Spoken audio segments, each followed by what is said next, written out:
మనసుకి పెళ్ళంటే అతిథులెవ్వరు రారమ్మా.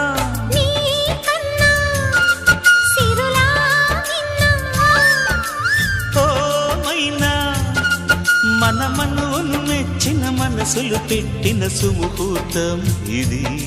వధువై రానా మరి కిలకిల నవ్వే కోయిల కోసం వచ్చింది మధుమాసం. మిలమిల మెరిసే చంద్రుడి కోసం తెర తీసెను సాయంత్రం. జోలగా లాలించగా నీ నీడ దొరికింది. కమ్మగా కలలీయగా నీ తోడు నాకుంది. ఎదవిల్లును వంచిన వాడే నీ రాముడు అన్నది మనసే. కుడి తలుపులు తీయక ముందు